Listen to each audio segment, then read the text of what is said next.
بسم اللہ الرحمن الرحیم۔ اصول فقہ کا ارتقاء صحابہ کے زمانے میں اور اس کے بعد تابعین کے زمانے میں کس طرح سے اصول فقہ کو مدون کیا گیا اور یہ اصول کس طرح سے بنائے گئے۔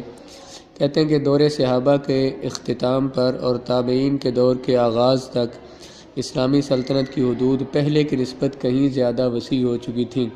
اب اسلام عرب سے نکل کر تو باہر ایران میں اور روم میں جو جہاں پہ عیسائی بستے تھے، مجوسی جہاں پہ تھے، تو ایسے ممالک تک پہنچ چکا تھا جو لوگ عربی زبان کو نہیں جانتے تھے۔ تو ایسے عظیم شہر اس کا حصہ بن چکے تھے جن کی زبان اور ثقافت ملک عرب کی زبان اور ثقافت سے بالکل مختلف تھی۔ ان کی زبانیں اپنی تھیں، ان کے تہذیب، تمدن، رواج ان کے اپنے اپنے تھے۔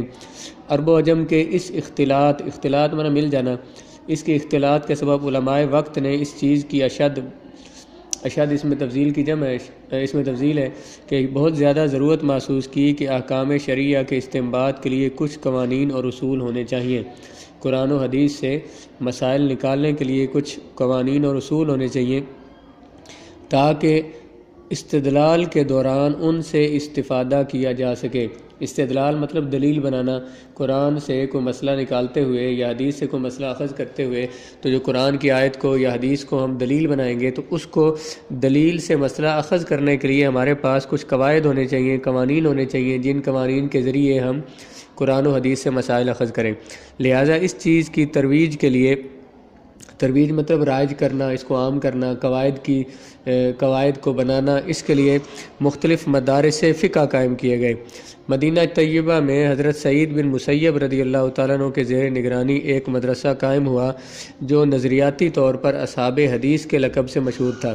سعید بن مسیب یہ تابعی ہیں اور یہ بہت سی احادیث ان سے مروی ہیں، تو ان کی نگرانی میں ایک مدرسہ قائم ہوا، یعنی جو نظریاتی طور پر جو اصحاب حدیث کے لقب سے مشہور تھے، یہ محدثین کہلاتے تھے، حدیث والے لوگ۔ عراق میں حضرت علقمہ اور ابراہیم نخعی نے مدارس قائم کیے۔ یہاں جب مدارس کا لفظ بولا جائے تو ضروری نہیں کہ مدارس الگ انہوں نے کوئی عمارتیں اس کے لیے بنائیں، مسجدوں میں وہ پڑھاتے تھے، بڑے بڑے محدثین وہاں پہ حدیث کے لیے بیٹھتے اور لوگ ان سے آ کے علم حاصل کرتے۔ تو عراق میں حضرت علقمہ اور ابراہیم نخعی، یہ جو ابراہیم نخعی ہیں یہ امام ابو حنیفہ کے استاد، امام حماد کے استاد ہیں، اور ان کے استاد حضرت علقمہ ہیں، ان کے استاد عبداللہ بن مسعود ہیں۔ تو انہوں نے مدارس قائم کیے، وہ اہل الرائے کے نام سے مشہور ہوئے۔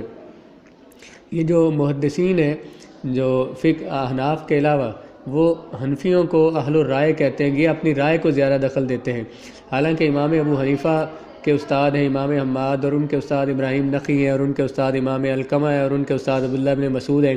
تو یہ جو صحابہ کرام سے سلسلہ جو چلا تو یہ حدیث کی پیروی کرتے تھے، لیکن امام ابو حنیفہ کیونکہ قیاس میں مشہور تھے اور